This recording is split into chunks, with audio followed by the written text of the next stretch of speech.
Welcome to the Elvis Presley channel. The kids can't sit still while singing, and he was indeed not a kid. If you like it, if you feel it, you can't help but move to it. His moves always reflected how much he enjoyed his music. He had the energy to make his audience shake their bodies. The king was truly the king of rock and roll for a reason. Why was Elvis Presley's signature dance revolutionary? Make sure to watch the video until the end, and if you are new here, don't forget to join our wonderful community by subscribing to our channel. Elvis Presley's controversial dance moves.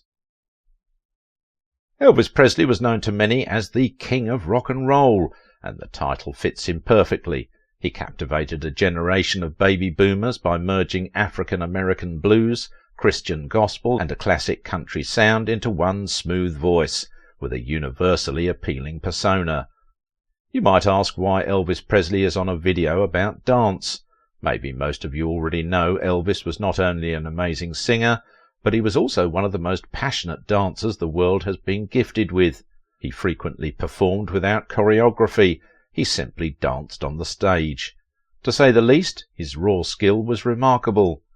Presley's music, with its combination of both rhythm and blues and country influences, enabled the development of rock and roll, and his enduring appeal among America's youth made him one of the first media superstars.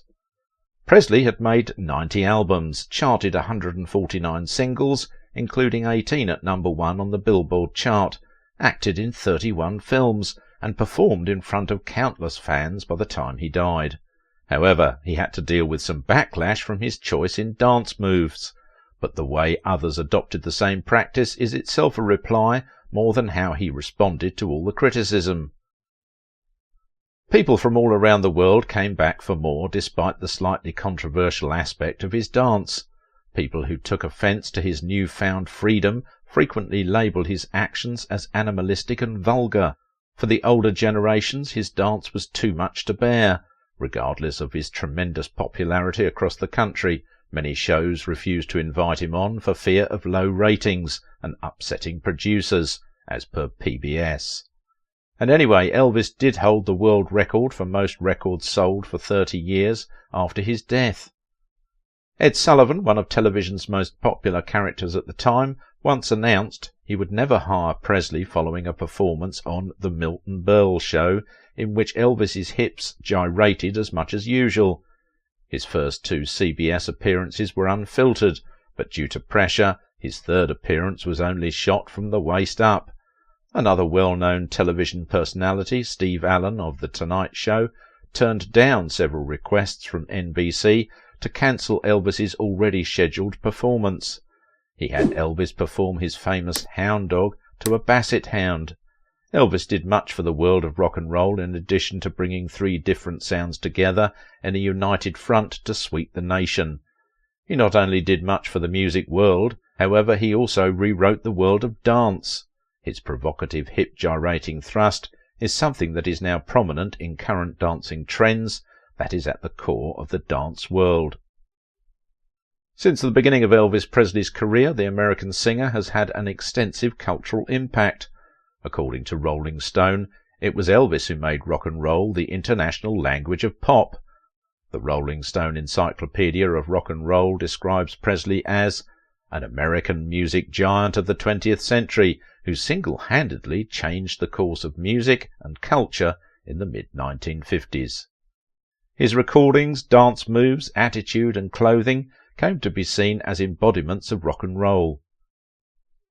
Presley sang both hard-driving rockabilly, rock and roll dance songs and ballads, laying a commercial foundation upon which other rock musicians would build their careers.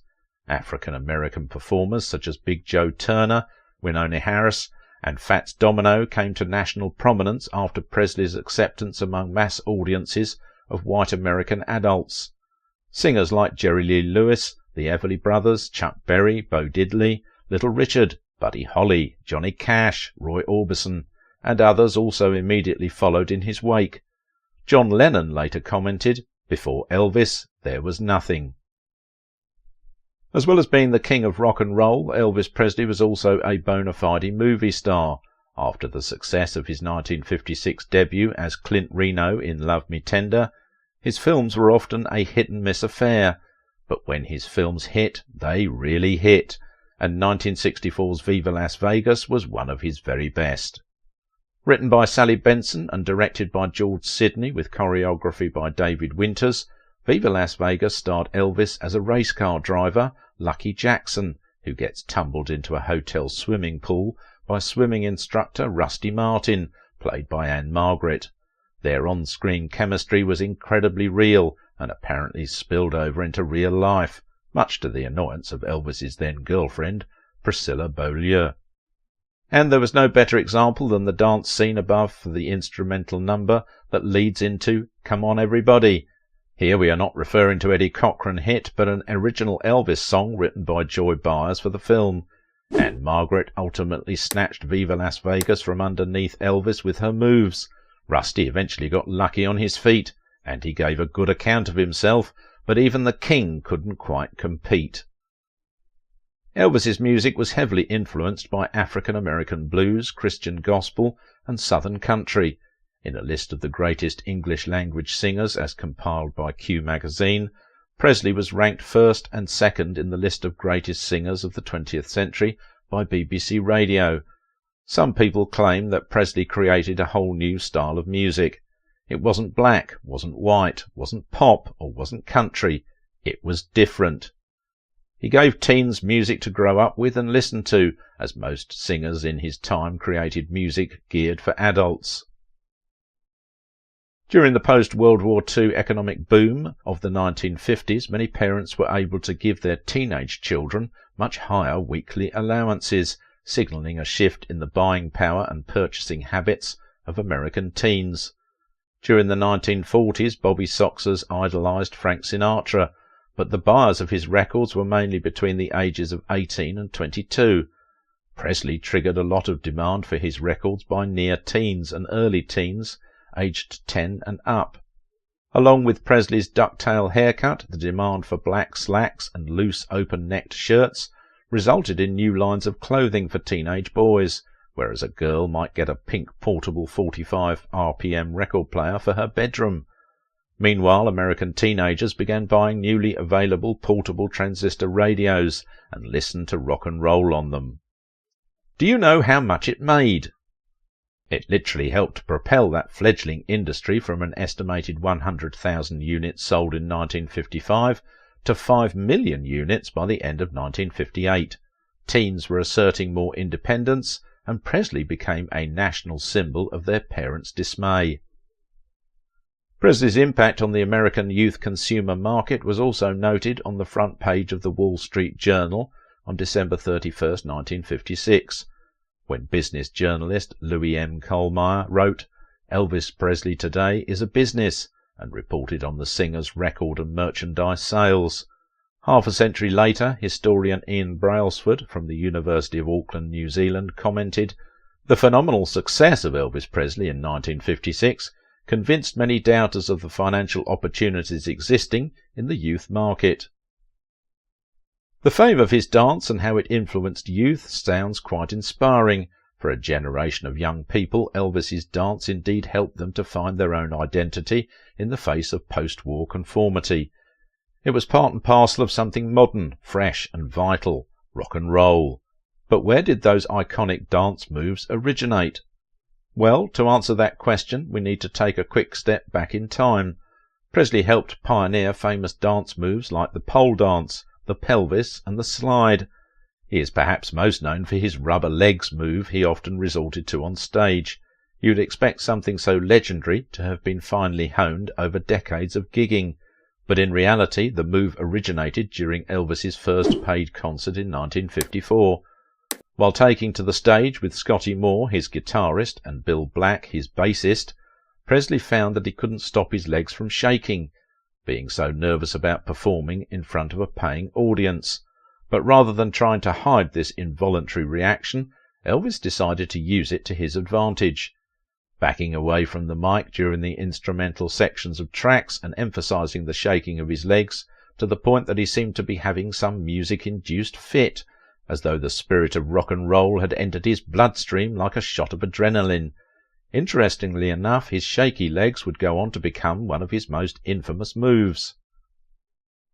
Presley not only managed to disguise his nerves, but also sent the crowd into a frenzy, causing them to scream to such an extent that he nearly left the stage, fearing that he was being booed off.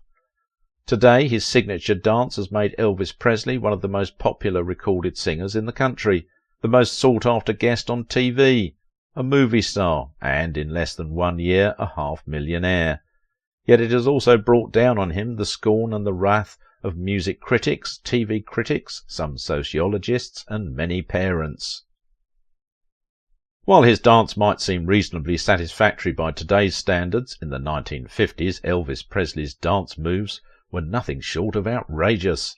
All that hip action smacked a little too intense for conservative tastes. Presley had already appeared 6 times on national television, but it was his appearance on the Milton Berle show on June 5, 1956, that triggered the first controversy of his career. Presley sang his latest single, Hound Dog, with all the pelvis-shaking intensity his fans scream for. Television critics across the country slammed the performance for its appalling lack of musicality. He was particularly criticised by the religious community, some adult viewers, as well as certain press publications. People said it showcased vulgarity and animalism. People were concerned fans would take a liking to juvenile delinquency. The Catholic Church took up the criticism in its weekly organ, in a piece headlined, "Beware Elvis Presley." Concerned about juvenile delinquency and the changing moral values of the young, they find a new target in the famous singer. You might wonder what Presley's answer was to magazine and newspaper critics who had ruined him down as a performer and labelled his followers with undesirable titles. Well, as expected, the King answered with grace and said, "They're somebody's decent kids. Probably that was raised in decent homes. If they want to pay their money and come out and jump around, it's their business. They'll grow up some day and grow out of that. But while they're young, let them have their fun." While his dance moves were called scandalous and vulgar at times, Elvis Presley never meant to be conveyed in that way while he was performing.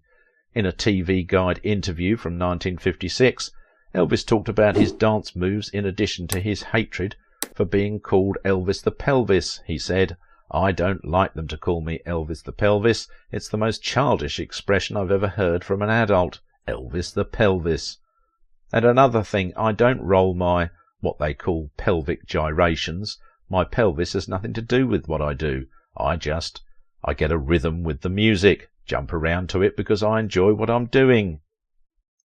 He continued by adding, "I'm not trying to be vulgar, not trying to stimulate. I just do a lot of wiggling and quivering, but I never do a bump or grind. I can't sit still when I sing, so the kids can't sit still. I'm going to get a wiggle meter to time the wiggles." Parker, his manager, interrupted. "When Elvis stops singing, we'll put him on the stage and just let him wiggle." However, after the controversy of Berle's show, Ed Sullivan, whose variety show was one of television's most popular, declared that he would never hire Presley. Steve Allen, who had already booked Presley for The Tonight Show, resisted pressure from NBC to cancel the performance, promising he would not allow the singer to offend. But soon all the critics transformed into praise, which his revolutionary dance actually deserved. When Presley appeared on Allen's show in July, he good-naturedly agreed to spoof his image by dressing in formal white and singing Hound Dog to a basset hound. The show garnered high ratings. In August, Ed Sullivan reversed his decision and announced he had signed the young star to an unprecedented $50,000 3-show contract. During the first 2 appearances, although the camera sometimes pulled back to show Presley's gyrations at an unthreatening distance, there was no effort to control what Presley did or sang. But for the final show, the CBS cameras revealed Presley only from the waist up, even during his performance of a gospel tune. At the end of the show, Sullivan made it a point to put his arm around Presley and complimented him for being a real decent fine boy. Some historians believe the camera instructions may have been orchestrated by Presley's manager, Colonel Tom Parker, in order to provoke publicity. Elvis Presley is indeed a king of music and dance, and even though he had to go through some critics initially, the fact is his fans loved his dance moves from his very first paid concert. So despite any kind of publicity, Presley would grow to become one of the artists that helped create the rock and roll sound. Meanwhile, he was a huge cultural icon for countless young people in particular. Unfortunately, his life ended in a tragic downward spiral, but his effect on our current culture can still be seen today. Anyone who has been to Las Vegas can verify that Vegas is home to dozens of Elvis enthusiasts. His free and passionate dance style became easily recognizable across the nation. His gyrating hips were completely outstanding that drew fans in. He changed the face of dance by being open during performances. Long story short, Elvis is still well loved by many, and he will never be forgotten. Are you also one of those people who truly love his dance moves? Let us know in the comments section below. Elvis's dance moves created freedom in music and helped people to find their own style and identity. Elvis captured the hearts of millions, not just with his hit moves, but with his charisma. Anne Margaret was no exception. But what did Anne Margaret's husband think of the affair? Find out in this video.